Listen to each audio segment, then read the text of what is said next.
Hi everyone, and welcome back after what seems like an eternity since we recorded our last video. As you can see, I'm not in the gym anymore, although I'm quite close by to it. The gym is actually next door. And we have just put this here. This is the new home of Lockdown Motors. It's a 12 by 6 shed that I bought from a company up the north, and we've put in a base and built it, and now I'm in the process of flooring it with carpet tiles, and it's we're really looking forward to all the future projects to come. Just before I take you inside and show you the inside, you'll probably see outside here is a mess, and there's the 2 ramps that I used to have going into the gym as well. They're just there temporarily until such time as we tarmac outside the front here, which is going to be done over the next coming days. But before I finished it, I kind of wanted to document a certain bit of it and just kind of show you around and talk you through somewhat the build of it, and to show you and tell you the reason why I'm carpet tiling it. So as you'll see, lots of light, and one of the biggest problems for me when we were in the gym was I have high bay lights, and they're super, but they created so much of a shadow. And that shadow, obviously when you're doing body work, is not ideal. So you're looking at something, you go, yeah, that looks perfect, and next thing you change the angle, or you take it out into the light, and all of a sudden you go, fuck, we need to redo something, we need to do this, we need to do that. So I said, right, okay, when I'm going into the new space, I want to make sure that I have enough lighting. So I've got these single 60 watt, 6,000 lumen LED fluorescent lights, but I have them along the sides as well, so you have no shadow. And the one thing that I've noticed about these is, I brought in the convertibles and had them in under the light, and I was looking at them going, oh shit, when I was looking at the bodywork, because it will show up absolutely everything, which is great. So if a car looks good inside here, it's going to be unreal outside in the natural light. Okay, so carpet tiles, you'll see these reddy, pinky, kind of whatever kind of colored tiles there. These are second-hand. Why have I gone for carpet tiles? It sounds absolutely bizarre for painting, and do you know what?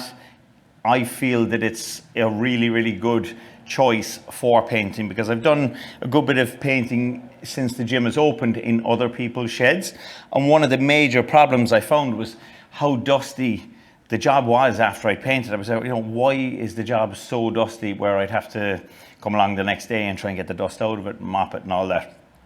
And no matter how much you brush a concrete floor or a painted floor or a tiled floor before you go painting, and you think it's nice and clean, it probably is. But when you get to your second coat of paint or lacquer or whatever you're using, the overspray that's come off has landed in dust particles, and you're coming along with your second coat and you're just rising that dust, and that was going on to the jobs. Now, in an ideal world, you'd be painting in a spray booth, and you'd have all your extractors on, and there would be no dust. But we're not in a spray booth. I don't have the room for a spray booth, and I don't have the money for a spray booth. So I wanted to have a shed where I would be able to paint out of, and it be as dust free as possible, or as as good as possible. So in thinking about that flooring situation, I was there going, well, why wasn't that happening when I was painting in the gym? And it was because of the carpet tiles. So the dust was landing on the carpet tiles, and it wasn't rising, it was just sticking in it. And obviously when you hoover it, it will come back out of it, but it wasn't getting blown out just by any pass from the air gun or anything like that. So we've gone for carpet tiles, managed to get these secondhand, got a good deal on them. There is, it's 800 square feet inside here. So there's about 540 odd tiles gone into it. And I'm just doing around the edges there now at the moment. And once that's done, we can get all the rubbish out, big hoover, and try and take out a lot of the dust that's in these tiles anyway. And then I can bring in the cars and stuff. Now, as regards what you see around here, We've no workbench in yet. The compressor isn't in yet. The 3-phase power isn't in yet, and the fuse board isn't in yet. I've literally, the electrician is coming on Wednesday. Today's Monday. And he's going wiring all that in. So for the time being, everything's just plugged into an extension lead which is ran out of the gym. Not ideal, but it will do for the time being while we are getting it ready.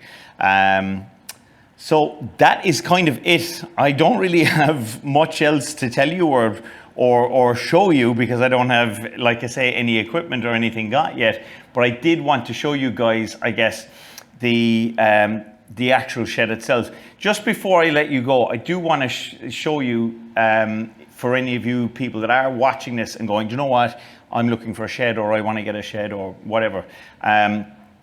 This one, the framework of this one is quite solid. I'm really happy with the structure itself.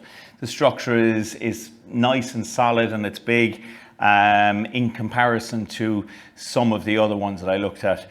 And I've got the non-drip sheeting on the roof, which is, it's a great insulator, and it'll also be good for non-drip. So, if there's any condensation or whatever inside here, then it won't be landing on paint jobs, hopefully.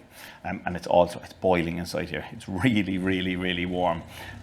So really happy with that. Electric roller door, which is good, which came with key fobs as well, and a side pedestrian door as well. And the whole thing came in a kit. The only thing that it lacked was a decent set of instructions. So there was a lot of figuring out with that. But anyway, we got there in the end, and it is up, and it hopefully won't fall down. And we're delighted with it. And like I said, we poured a base for it as well. So that is it, folks. That's it from a very short video of the new home of Lockdown Motors, and regular content coming back to you very, very soon again. First video up is I'm getting the 2 convertibles ready for the retro Cannonball run, which is happening this week, and we're looking forward to showing you guys that, and also a follow-up video on that as well when we go on the run itself. I'm going to film it as well. So until then, thank you for watching, and talk to you all very soon.